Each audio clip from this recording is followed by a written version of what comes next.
Hey everyone, this is Anna Michelson from AnnaMichelson.com. And recently I spoke to you about dreams and about how you interpret dreams and how the way that dreams come to you was messages from your unconscious mind. And it was very interesting because I had two dreams last night that I think really bring this point out. So the first dream I had is that I was in some place, and I was like, sure where, and there was a little boy who I was supposed to be helping go down some sort of cliff type place. And he had got down, but he was a little bit stuck. He couldn't get all the way down. He was like on some ledge. And there was somebody else lower down, but that person couldn't actually reach the little boy. So I said, okay, I'm going to go help. And I start climbing down to get to that place. And there's like this stool, which is balanced on something very unbalanced, meaning that I couldn't really use it as something to stand on. But finally, I managed to get down to the place where that little boy was. And then I looked down and I realized it wasn't even really a cliff. There wasn't even anything really there. It was just like a little, not step, I would say. I mean, probably more than a step. Like, think about if you were on a dresser and just had to go down from the dresser down to the floor.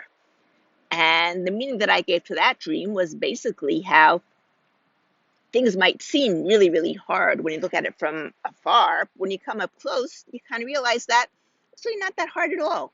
Really, most people could do it. You can probably do it if you just put yourself to it and figure it out and look more closely and don't get caught up in your fear of what it might be. Because very often, when we think about it from afar, we have this big fear of, oh my goodness, what's going to happen? Oh no, how am I going to do this? But when you get up close, it's really not that scary. Now, how it applies to my life, that I'll keep to myself.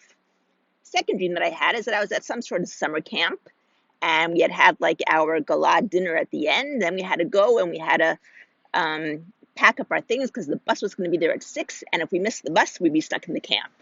And I'm going and I'm looking around. Where are my things? Where are my things? And then suddenly I remembered that actually my things were already all in my suitcase because there was not really very much room to put your things. So I decided to just keep them in my suitcase. And that was the end of the dream.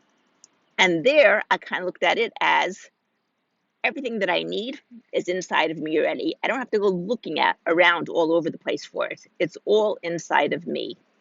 Now, part of these dreams were brought up by a movie that I saw last night called Finding Joe, which is the hero's journey.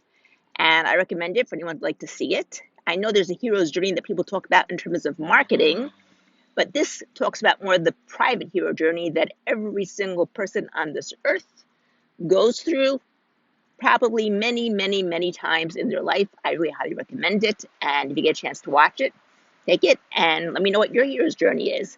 I know that I've had many hero's journey in my life, and I'm in my hero's journey right now as well. But once again, that's something private for me. Hope you enjoyed this. Have a great day from LanaMichelson.com.